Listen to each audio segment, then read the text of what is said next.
Bulakenyo palibhasa. Kahit na mag-video ka. May bata ako, oh. Hindi mo nakikita may bata ako. Hindi toddler yan.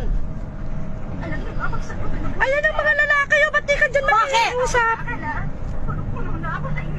Expectation mo pang anak niya, hindi niya sasakyan tong ano. Sana di ka sumakay dito. Upuan dito. Alam ng public vehicle ito eh. Kahit pa may bata. Kahit pa mag-video ka. Kahit na i-upload mo yan sa Facebook. Di ako natatakot. No, papansin ka kasi. Di ako katulad mo.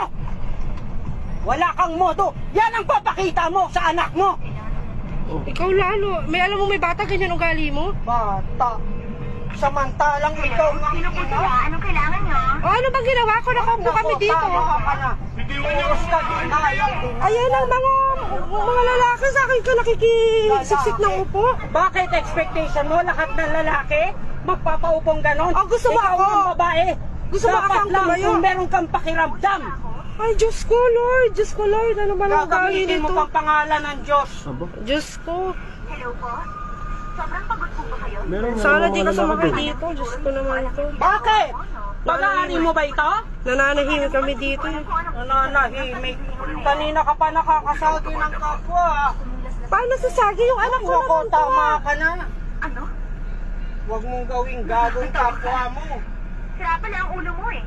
Wala ka bang magawa Kayong mga bulakeno katulad mo na may asa. Anong pinagagagawa na may bawal na tumawag? I wouldn't wonder eh. Ganito lang ang bus line ninyo. Mga taga-Bulakenyo. Gawa ng mamamayang Nagalit yun ni nanay. Pumumurahin kita para matuwa ka. So tama yung sinabi ni ate, may mga lalaki naman doon. Bakit hindi doon makisuyo para makaupo? Kung wala ka ano po kasi sa kanya, ganito po yan. Kung hindi ka makapagigil sa mga anak mo na nakakasagi. malandi ka, marumi kang babae, kasi ka ano? Ayan, may nagagalit yung mga taga-Bulakenyo. Di pala ata dito.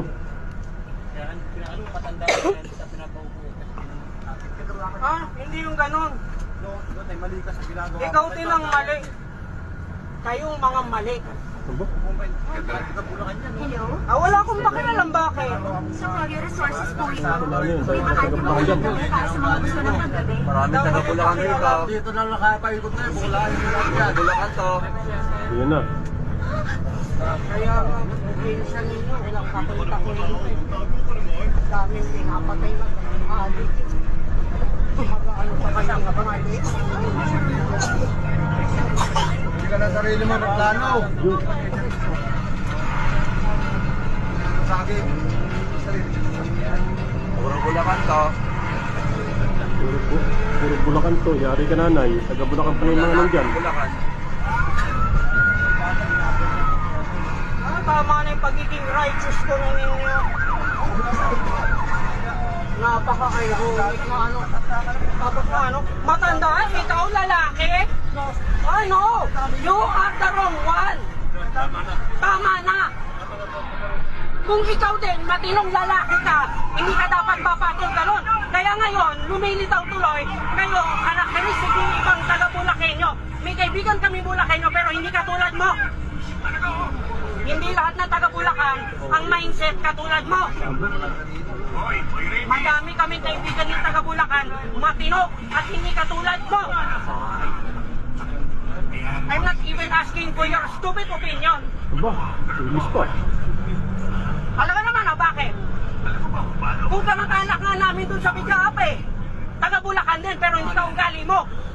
Kaya hindi lahat ng taga-Bulacan kamukha ng idea mo. Tapang ni nanay. Kayo, imbes na yung gobyerno ninyo, supportahan nyo. Wala. Masyado kang mayabang, patriotic, puno, nationalistic. Aba? Daig mo pa yung ibang tahimik na Bulacan yung tumutulong ng tahimik na probinsya nyo. Lakas ng tono. So, pansin ko lang dito si nanay na kaya ganito, hindi siya makaupo kasi may edad na nga naman. Parang hindi siya pinagbigyan ng una yung sa babae na may anak. May mali dito yung babae may anak kung hindi bayad yung anak niya sa upuan. Di ba binabayaran yung upuan pag ganyan mga bus? Ikalong niya na lang dapat. Pero kung bayad naman, mali dito si nanay. Ipagpipilitan niya, bata nga naman kasamang bata. Tapos bayad yung upuan. Tama rin ang sinabi ni ate na doon siya makisuyo sa mga kalalakihan. Kaso nga lang, medyo matapobre yung pag-uugari ni nanay at Bulakenyo.